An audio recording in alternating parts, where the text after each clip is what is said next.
Hello! Welcome to The Healing Artist. I'm your host, Frida, and friends, I have a treat for you today, and that is the beautiful soul, Mary Mackey. She graduated magna cum laude from Harvard University and received her PhD in comparative literature from the University of Michigan.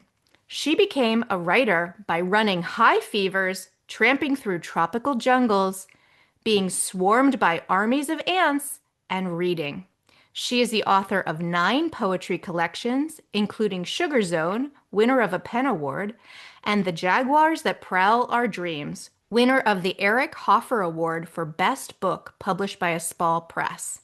She is the author of 14 novels, including the New York Times bestseller, A Grand Passion, and in 2022, the Marsh Hawk Press published Creativity, Where Poems Begin, a memoir that mixes poetry with a series of short prose pieces which explore how ideas and bursts of insight come, not just to writers, but to all of us.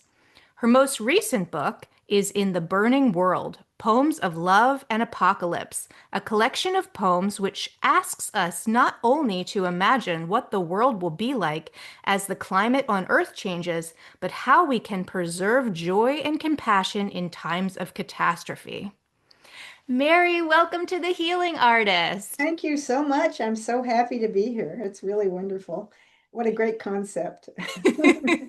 So, friends, I have to share that Mary and I both visit the same Unitarian Universalist Church of Berkeley. Mhm. And I heard Mary speak one morning. I guess it was like Josh Kornbluth was holding sort of a little workshop in which Mhm. you stood up and shared a story. And instantly my heart connected to what you were sharing. And afterwards, I was like, oh my goodness, I would love to talk to Mary Mackey. I'm so glad that happened. So, Mary, I would actually love to just kick things off by you sharing your story of fevers. Oh, okay, but that is my big story. All right. Well, I'll talk about the book I wrote describing how creativity came out of that in a minute, but I want to tell you the story of the fevers. Um, six or maybe seven times in my life, I've run fevers over 107. Okay, once or twice 7.1. Okay, and I have had so and this starts when I'm really young. And somebody pointed out to me these were near-death experiences. I'd actually never thought of that, but of course they were. Yeah. But when everybody else is running around saying you're going to die, you're going to die, I have found this sort of incredibly kind of benevolent feeling about the universe. I've been happy. I tell jokes. I once talked in rhyme couplets for 4 hours. I tell everybody it's going to be okay. And it's given me, and I also see the world differently. I see it, it's very hard to describe. I've kind of found some roots of it in mystical poetry, but I found that I see it as like there's this kind of unity in everything. There's kind of a golden light, there's a unity in everything, and then everything's separate at the same time. And that's it doesn't work in words that we have. And I think that, I also do meditations every day. So, I mean, partly because this kind of brings me partly to this space, but once having done that, when I write and when I create, I can move back to that space. It's made me a lot less afraid of dying. It's Mm. made me more kind of feeling that I don't have any particular religious, doctrine to run this through, but that the universe itself is basically created benevolently is all I Yeah. can say. And that it's not a horrifying experience in any way. And so I'd like to read you just a little bit, maybe in a minute or two, about what one of these visions kind of looks like. Oh, I think yeah. you might enjoy. When did you have your first fever? How old were you? 8 months old. Oh, wow. And I nearly died. I don't remember that one. Okay. Somewhere between, I mean, I don't, somewhere between 8 months and a year, very, very young. And I turned blue and I almost stopped breathing. And I'm old, relatively. I know you can't tell, but I'm actually pretty old. And at that time, I was born in 1945, and at that time, penicillin, believe it or not, was not available to the general public. The Army had developed it. My dad was a doctor in Army hospitals patching up soldiers from World War II. And he had access to penicillin. I mean, they would have made it, they just hadn't made it for the general populace. It wasn't like they were withholding it. And was able to give me penicillin. And so everything's gravy. I mean, I'm an infant mortality statistic without Yeah. this. I mean, seriously.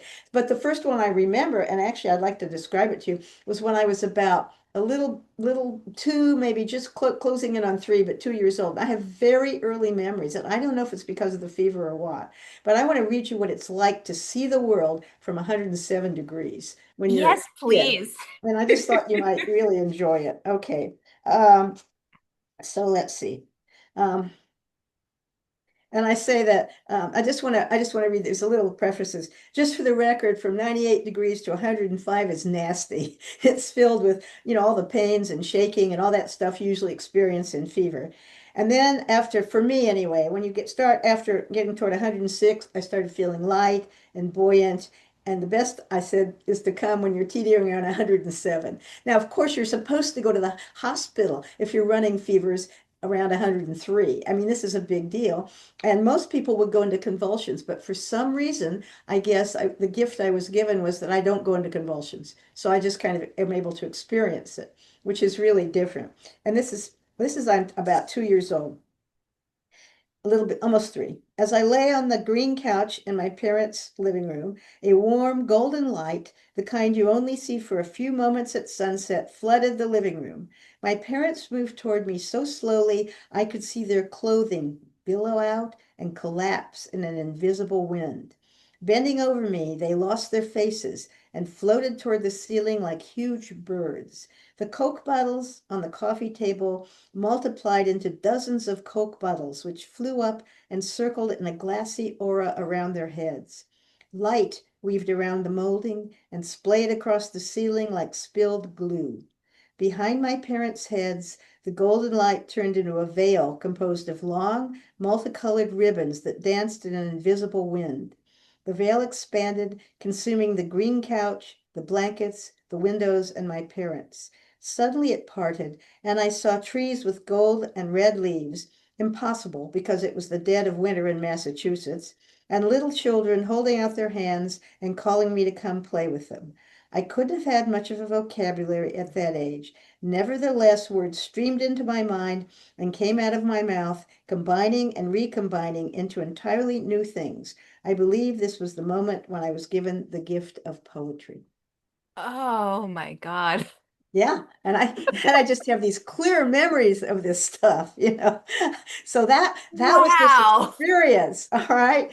And I have a poem about it from my from that experience, and I have a whole book called Breaking the Fever because I didn't want my fevers broken when I was a kid.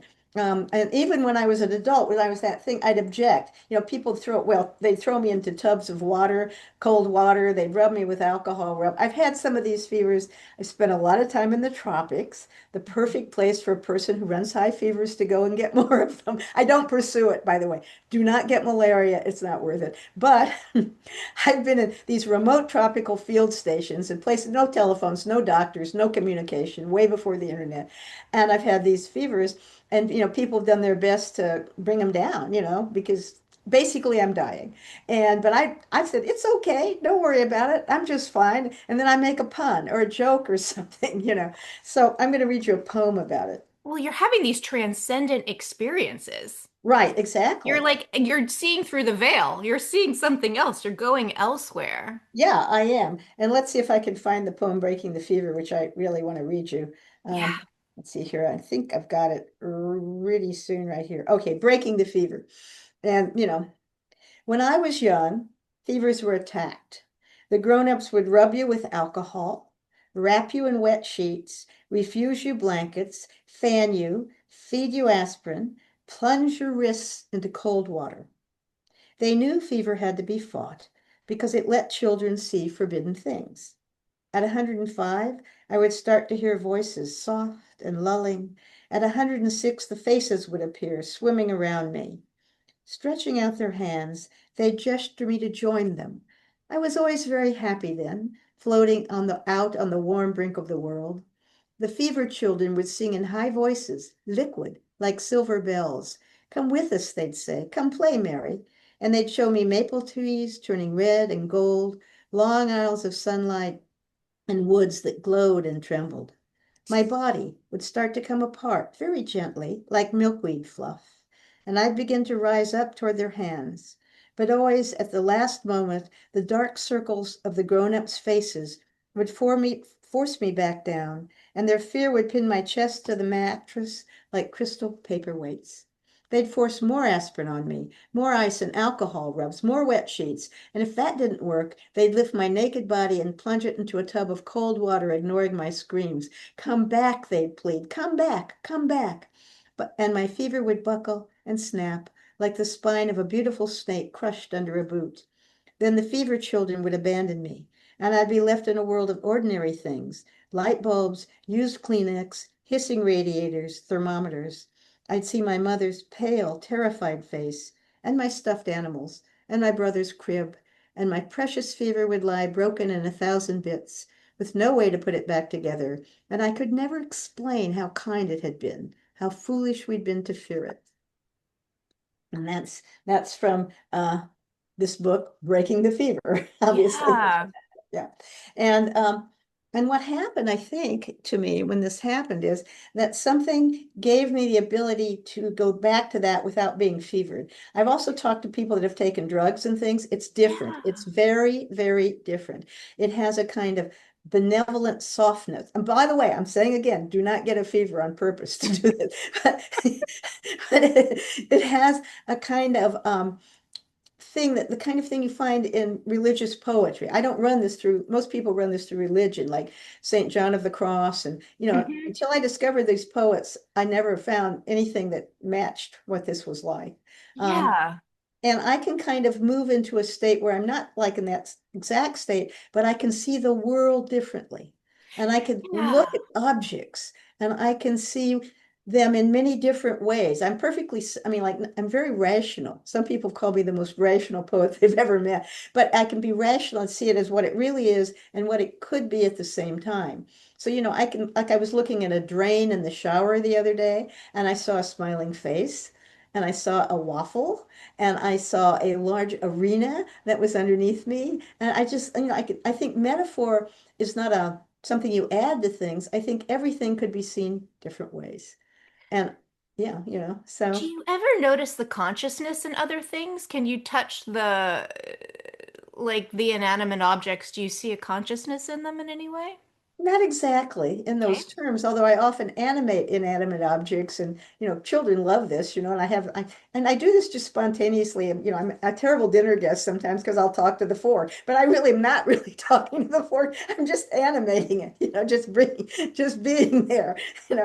Have to remember. I mean, the other day, for example, somebody left a pair of sunglasses on a table where I was having coffee with some other people, and they sort of seemed to come out of nowhere. And then somebody else said, "Oh, I put them there. I found them on the ground." And I said, "Oh, I thought they were an alien recording device that had come through by an alternate universe to find out what we were talking about." And the woman next to me said, "How the hell did you think of that?" And it was just, I mean, I didn't really think they were, but it's just this possibility. And I think that, when we're children, we don't know what things are, and then we're told words, you know. Right. So we see every chair as, I believe you see every chair as a separate thing, an entity, until you're taught once you learn the word chair, you never see a chair again.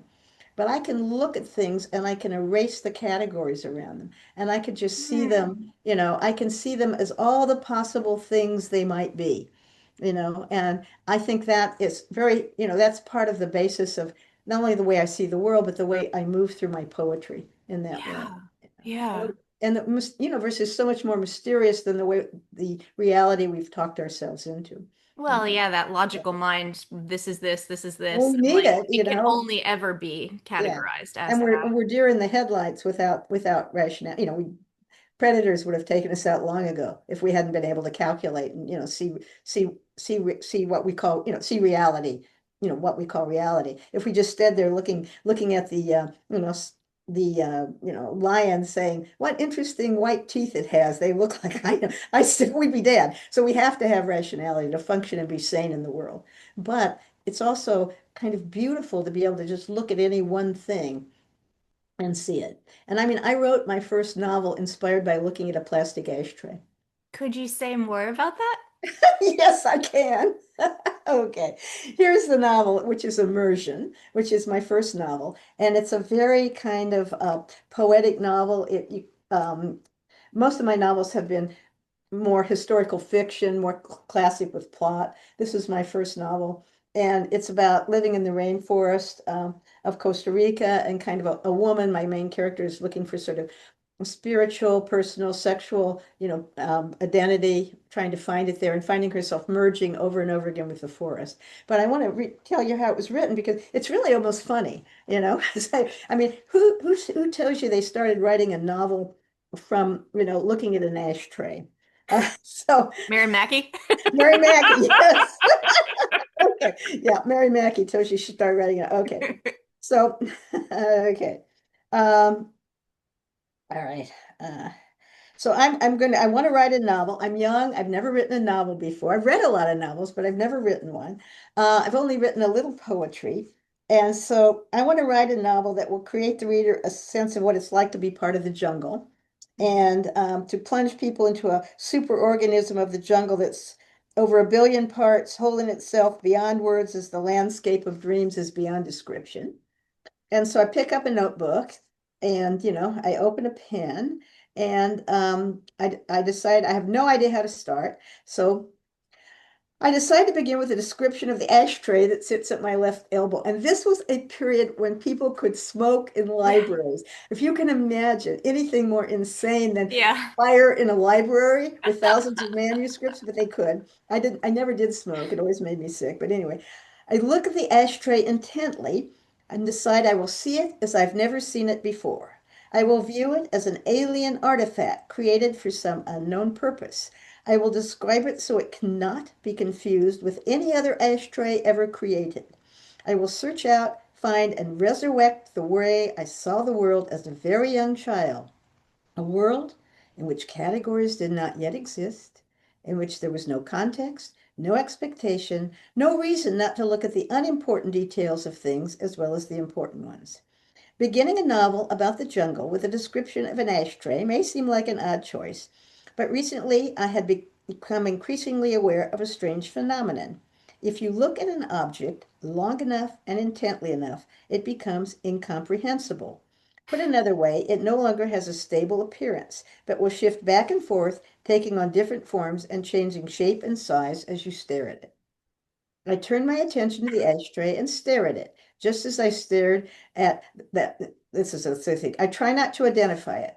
Sure enough, within a few seconds, the ashtray begins to shift and change and become both meaningless, the way the word the becomes meaningless if you say it 100 times, and filled with possibilities, the way objects become filled with possibilities before you file them in the right pigeonhole. A black hole, a void, a revolving wheel, a floating disk, an ink blot on the flat two-dimensional surface of the tabletop without borders or depth. I believe I'm trying to begin to write a novel, but freeing up my imagination from received categories, and that's what I'm doing. But I'm doing something else, something that will be so central to the way I write poems, it will change the whole way about creating them. I am teaching myself to stare fixedly at the world and expect nothing but what comes from that staring.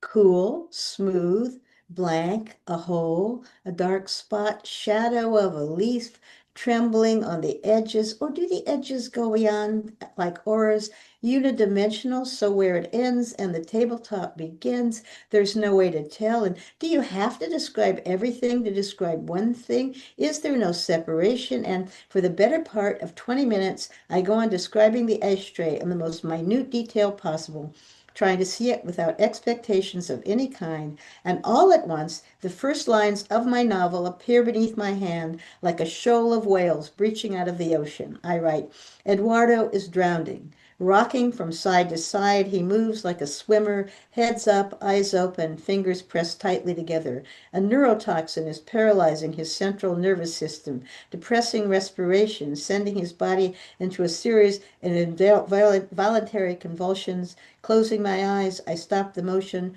reverse the sequence. I stop and reread what I've written. What do I have here? A boy, or perhaps a man, christened with the Spanish version of my father's middle name, and Eduardo dying of snakebite in a jungle pool for reasons unknown. A narrator of unrevealed gender who I suspect is female, one who moves between first and third person, between present time and memory, a kind of baptism, a total body immersion that may bring some kind of revelation, though I can't imagine what will be. Eduardo, the jungle, immersion. It's a beginning. That's enough for one day. I close the notebook. And that's how that novel came to be.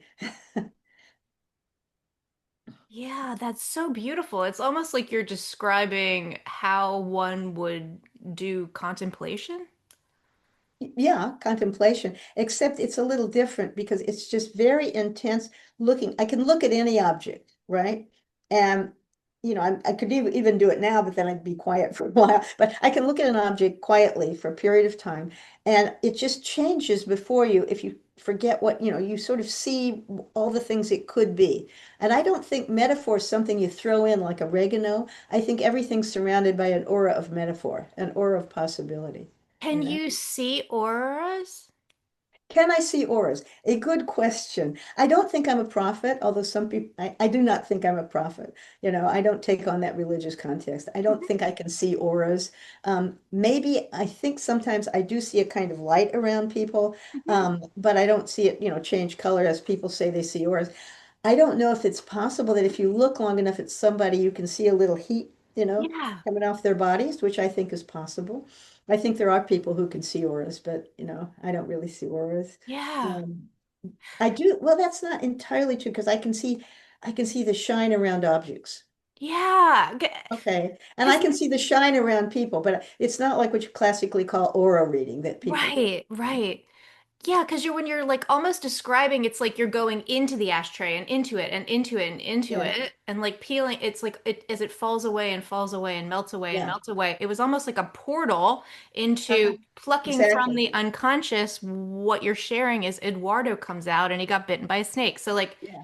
and then you pull out and your humanness and your Normal, logic like a regular person who pays taxes. Yeah. interprets that and realizes what came out, what came Yeah. through this. And the secret is being able to remember it. you know? Mhm. And I used to have to, when I wanted to do this, I discovered that I had to kind of close my eyes and kind of go into it. But now I don't really have to do that. I've taught myself to remember. I used to try to write it when I had my eyes closed and everything, when I was kind of trying to go into that space. And, I often couldn't read my own handwriting. But yeah, it is a portal. It's a way to look at, I think it's, a way of looking beyond the conventional reality and into something that's really there but could take on all sorts of different forms, you know. Right, but you have a I'm just sort of throwing this thought Yeah, out there. Your willingness to sit with it and to see, you knew it was there because of the fever, or I believe so. I believe the fever showed it to me, and then I could go back to it or did something to it. I believe, okay, what I found is, and what I think happens is that ideas, all creative ideas, I believe, at least I think most of them, come from a space that is before words. Okay, it's before we learn words. I don't know if it's the space babies see. I don't know if it's, I have no idea, but I think it might be. It's a space before words. And I think these things bubble up out of that space before words and take on words because I have to think in words just like you do. I mean, or if I'm going to communicate, I do. We Mhm. may not think in words, but to get it across here. And so it's sort of a translation for it comes up, kind of out of there with I can't really control it. It'll come up. And then I get the ideas. I'll suddenly, I mean, they come very fast sometimes, and then I can put them into words. Yeah, you're like Yeah. describing the frequency Yeah, that and you even tapped with into. novels. I mean, you saw that with this. I mean, I've written what now, 14 novels, and the novels come. I never run out of ideas. They just keep coming. The novels, I can kind of close my eyes and run them in my mind like films. I can see the stuff I'm doing, and at the same time, I can kind of see the backgrounds. I can see all sorts of things, and I can see how characters would react. And for reason that way, I'm also a film script writer because I Ah, can see it. You know, I Yeah. can actually see, I can run the movie before it's, on the screens. So it's a kind of, I don't think it's impossible for people to do. I think it's much harder for people who have been taught to, this is what's real. It's harder for them to kind of get loose. So I think, this disability really, in a way, was a gift. Yeah, absolutely. No, it's your special ability. It's my special ability. Yeah. Yeah. Yeah. What Yeah. a wild life. Like, what a wild time around to be like, this Yes, time it's I'm gonna true. get fevers, and the fevers are gonna show me the break through the veil, Yeah. and then Yeah. And then, it also gave, because I felt like my life was pretty much, I could have died at, 8 months or so. I feel like, it was a gift. I thought, well, I'm going to live it. So I yeah, grew up in Indianapolis, which, forgive me, people in Indianapolis, was not, at least in my era, a very interesting town. And I wanted to see things. And I have, I've lived in remote jungle field stations. I've run from volcanic eruptions. I've did you? been I've been under machine gun fire, but not personally. It wasn't anything personal, Yeah, just all this stuff because I I didn't seek adventure. I saw interesting. I wanted to see the world as it was, not the kind of tourist world. yeah. And I learned languages so I could talk to people. I love to hear people's stories. Pretty Mhm. much anybody, sit down with me. I'll ask you who you are. And, I like to hear your stories. And so, I like to go out in the world. And I've actually written a book, not yet published, a memoir called Never Go to the Beach with Mary. And it's because people who accompany me, I don't mean to drag them into anything dangerous. I mean, I don't see it as dangerous beforehand, and they don't either. But somehow it follows me because I'm willing to just kind of go to places that other people aren't so willing to go to, like, the upper Amazon. Yeah, absolutely. You Well, when the fear of death and dying is sort of like, oh yeah, it's just another birthday, or like it's Well, not. it's not quite that casual, but yeah, but when it's not Mhm. so all-encompassing. I mean, I'm not completely not afraid of it, and I'm sure I'm capable of panic and fear and all those things, but in general, it's like, well, hey, live your life, it's not going to come around twice. And so I feel like each time I've been given a gift of more life. So I Yeah. feel like, well, use it well. And I hope it's made me more charitable too, because I see other people caught in the same situation uh, in life where Would they you say suffer and they're poor and they're hungry, and you want to help them out because they're all people. We're all human beings. I just have this kind of, and my father was that way too, kind of. I don't care if you're black, green, yellow, red, come from Mars, what your politics are, anything. If you're kind of trouble, my instinct is to go and see if I can help you out. And I mm-hmm. could be more charitable, but I'm working on it. Yeah, so just that sort of universal oneness that you were maybe Universal touching. oneness. Yeah, I Mhm. see all people as, I don't how to phrase it out of a religious context, but just as divine creation. I mean, just, we're all in it together. We only have one Yeah, planet here. yeah. I have that same feeling, and I think that when you were chatting, when you were sharing it, the UUCB, that is what you were touching upon. That my heart was like, "Oh, yes, you know about the oneness. You know about that sort of undercurrent that we all have, that we travel together in this universal flow." Frida, can you hear me? Oh, something Oh, there happened. You you are. Yeah. froze. You froze for a long minute. I probably froze for you. Okay. Yeah, yeah. No, So you were just going sort to of, say, you were saying, or something like that. yeah, just like when you were sharing, I was sort of understanding that you saw the oneness. You understood that sort of like Right. universal consciousness that we all have the ability to tap into, but how we are all part of something larger. Yeah. How Yeah. when one of us is suffering, we're all suffering. How can we work Right. together to care for each other? Alleviate that, yeah. Yeah. And I mean, that is, in a way, if you look back to the fever vision, that's the everything is unified. I mean, it's just a weird thing. I mean, unusual, more than weird, an unusual thing to experience is that it's all one thing, and then at the same time it's all separate, which is a good example of humanity in a Yeah. many Yeah. ways. So Would you share your fever story around when you were in I think I guess you said your 20s, you had a fever story where I think maybe you were with a partner, a husband maybe, or let me see about that. Let's see. Can't remember which fever story. It's probably in here. We could have a Uh, dice. oh, Well, I know what a it was. Yes, seven-sided I dice do and roll it. remember Share what. this one. Yeah, I've got a lot of fever stories Yeah. here. Uh, okay, let's see here if I have that one in here. Uh, I don't mean to like, Well, oh yeah, well, I mean, I have time.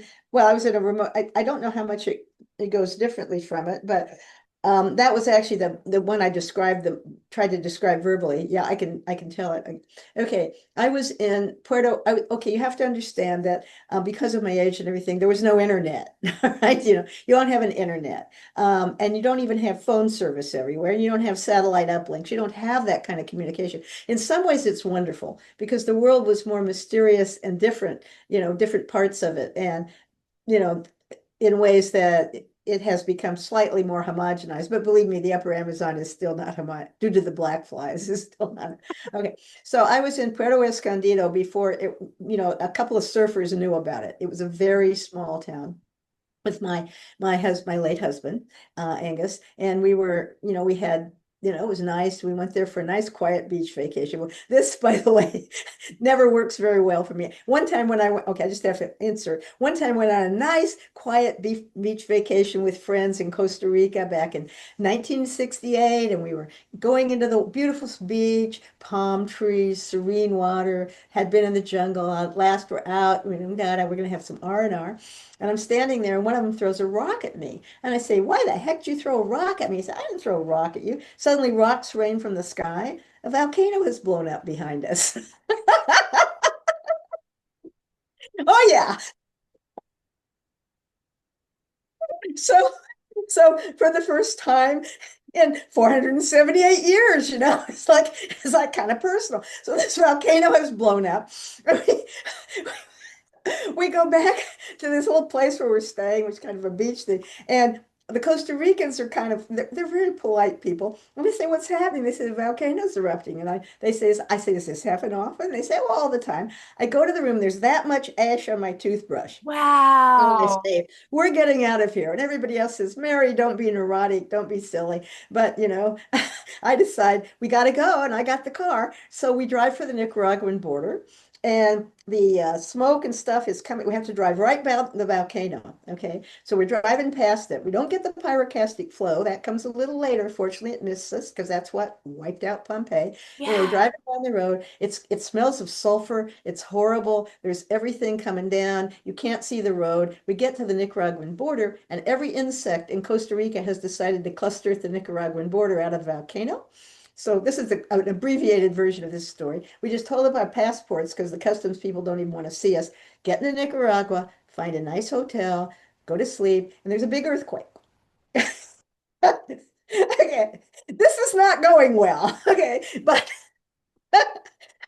okay, so meanwhile, behind us, there are 9 feet of ash on the Inter-American Highway. We wouldn't have gotten out for, I don't know, months, certainly in Yeah. a car. And unfortunately, some villages and stuff were destroyed by the volcano. So we start driving north toward Mexico, where I'm supposed to meet my 12-year-old sister and take her, poor woman, take her on adventure. And we turn on the radio, and it turns out there are massive riots in Mexico City. These are what are called the Olympic riots. And I've been, so much has happened. I send my parents a telegram and I say, "Ignore volcanic eruption, earthquake, and riots. Send Jane." And they send her. They actually sent her. She's always wondered why they did that. But I was kind of, and so we go and we pick her up and we manage to drive through the riots, and that's the rest of the vacation. So There's something about perceiving the world with like a bit of an optimistic, sunny disposition that really can get you help you go far in life. yeah, really, but in my book, Never Go to the Beach with Mary, I've got a fake book that I quote sometimes called Run for It, A Woman's Guide to Adventure Travel. I mean, I have never attempted to have adventure travel ever in my life, but just these things happen. I'm sorry, I couldn't remember. Where was I before? Oh, I was talking about the room. So I'm in this room um, in this remote place and I eat lunch and with my husband, and I get the shrimp and it's spoiled, and I get horrible food Mm. poisoning. Okay, And yes. he's very concerned because he had a friend whose wife died of food poisoning in Mexico. Hmm. It's not common, by the way, but she did. And so there's no way you can call a doctor. There's no phones. There's Yeah. nothing. And so there I am. My fever's going up and up and up. And I'm saying, rub me down with, there's no ice water. Okay, we're in the tropics. So he gets some tequila. I get a tequila rub, and he's trying to deal with this, giving me aspirin. And that's when I talk and rhyme couplets for 4 hours and tell jokes the whole Mm. time he's running around. Of course, everybody's very upset. I'd be upset if I weren't me. And so, and that's when I have this kind of one of the clearest visions of the unity and the separation. And that is when I run the highest fever, which I think is 107.1, maybe zero point 0.2. You're supposed to get brain damage around then. Maybe I have brain damage. I don't know, but it's been useful if I do. Yeah. Yeah. And then, he brings the fever down. And then uh, I sleep for a couple of days and I'm okay. So And what was that like when you're doing the rhyming couplets, he's running around. What was your experience of that, of just being in bed in this state? What was your my experience? experience was trying to reassure him that it was Okay. okay. And he said, I'm saying it doesn't matter. Everything's okay. Everything will be okay. Everything will be, everything will be all right. I didn't say whether I live or die, but that was the implication. Everything will be all right. You don't have to worry. It'll be all right. Because I loved him very much and I didn't want him to be so upset. Yeah. Just, that was kind of, and the rhyme couplets were that I couldn't talk. I just sort of got into this thing. It's the way words also just come into my mind, for this. Now I don't channel, I don't transcribe. I do a lot of craft. I do 12 drafts of everything I write. So Hmm. it's not like I'm just like, channeling this stuff. I like to make it look like it's easy, and that's what I do. Yeah. But with the couplets, they were just coming out, and I just got into a thing of rhyming and telling jokes. I tell jokes to people who are running around, like, you know, a dog, a cat, and then a rhinoceros walk into a bar, something like that. Just really stupid jokes. So you were in your body, or were you separating away from yourself and going elsewhere? Let me think about that so I can give you a real answer. I'm in my body, but I'm not entirely conscious of it. I'm not floating above it. I know people say that happens to Hmm. them. I don't feel like I'm floating above it, but I feel like I'm in it, but I'm sort of in this moment that just sort of has no time, you know. Yes. Hmm. I lose the time sense when I'm in it, Yeah. you know. And And I must say you, again, this is totally without benefits of drugs of any kind, except the aspirin, which was the only drug we had. yeah. Yeah. Have you ever tried hallucinogenic drugs in your life to, Once. I wanted to see what it was like, to compare it. And I did yeah. it. And When it was how, legal, actually, that's how long ago it was. Yeah, I yeah. took LSD one time to see what it was like. I hated it. It was very different. It was much more brutal. Oh. I would not recommend it to anybody. I felt like it could. I mean, this is just my opinion, okay? But Hmm. well, it's not just my opinion. I felt like it could destroy your mind. I felt like, Mm. and I'm very fond of my rational mind because other people kind of want to trip out. I want to be sane and in the world because that's important to me. Because I've seen, I don't want to drift off. And so I got, it was frightening and I just didn't like it at all. So I never Interesting. did it again. Yeah. I never did another hallucinogen of any sort. Yeah. Um, and Cool. but I've talked to people who've taken a lot and I started sitting with people as kind of a guide for them when they were doing it so they wouldn't freak out, but I didn't do it again. But it gave me the ability to compare that to what I'd experienced. And Hmm. it was not like that. Hmm. It's not like that at all. It lacks the warmth and benevolence and lack of fear and kind of reassurance. I mean, I don't mean to make it seem too wonderful to be in that state because I don't want people going out there once again trying to get fevers because it's not great that way. And I'm sure you can have a couple of other people since I published this book have written to me and told me they've had similar experiences, near-death experiences. Hmm. But once again, I didn't even think of it as a near-death experience till somebody pointed it out to me fairly recently when this Hmm. book came out, actually. Yeah. Yeah, I just thought of it as my fevers. And I can run 103, 104 at the drop of a pin. I do run high fevers. I warn people I travel with, if I get a really high fever, it's okay. I can take aspirin, I can get it down. Don't be afraid. I can do it up to that. But I think if it goes over 100, 104 and a half, you got to deal with it. 105. It's just such a fascinating, unique uh, choice. I sort of look at the world as like, oh, we have many lives. We do this over Yeah. and over. And it's like, what a Mhm. unique choice this time around to be like, this is how Yeah, well, this is how I meet the divine. This is how we enter the portal of yeah, reality. right. It's just, it's wonderful. It's just really, I just think it's terribly interesting. And Yeah, and it makes me, I wouldn't say optimistic is the right word. I wouldn't even say fearless in any way, because if I was fearless, I'd be dead long ago, given the things I was doing. Because, my idea is if things get bad, get out. I mean, I sure. try to avoid any kind of, conflict or trouble. But it has made me willing, I think, to go into situations where there's some potential, not necessarily the potential, the thing that happens, but there's some, like going into the jungle being very remote. I mean, that is slightly, that's something a lot of people wouldn't want to do. And living with thousands of mosquitoes. So when you have a butterfly net and you go like that, you get a bunch of them like that, and you have to cover yourself with DEET and it eats your glasses. That kind of stuff's uncomfortable. But I've been willing to, I think, experience discomfort, in Yes. order to see people and go to places and talk Yeah. to people. Yeah.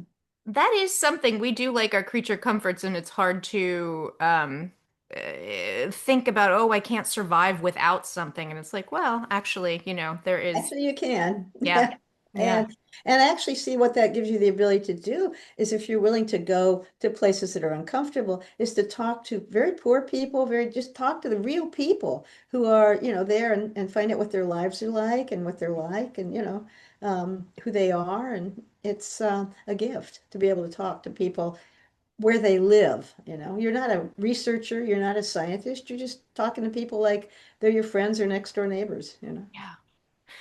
Mary, this has just been such a treat.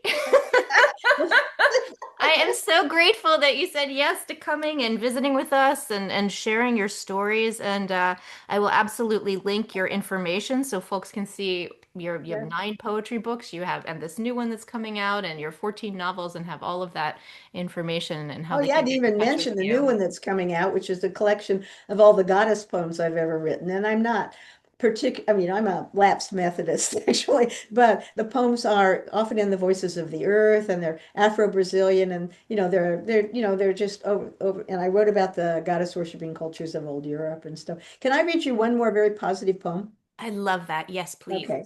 And this is kind of a poem about just sort of seeing the world that way and just taking it on and feeling the strength that it gives you. Walking the sea to China, 10,000 miles of blue desert, over the dolphin trail, over the whale road, out beyond the moth tip of the land. The water springs beneath my feet like gelatin. Deep below, I see lovers wrapped in each other's arms among the circling angelfish. She has taken him into her seaweed cove under the current of her cover of her current, to a bed of sand where the octopus sing of endless seductions. She has pillowed him down among the soft sponges, placed gold coins from Spain on his lips and eyes, whispered him stories of doubloons and death, while I walk above, headed for Hilo and its green crystal beach, papayas in season and freshwater rain. At night, I lie wrapped in a manta ray cloak, rocking beneath an ocean of stars, changing my constellations each hour like fresh sheets. I do things impossible. I touch the dragon mouth of Japan. I catch the rising sun in my teeth each morning like a hot biscuit. I continue for 300 days, step by step. I do not remember this cannot be done. I do not remember that the flesh from long habit pulls toward the core, drags to the center, flounders and falls.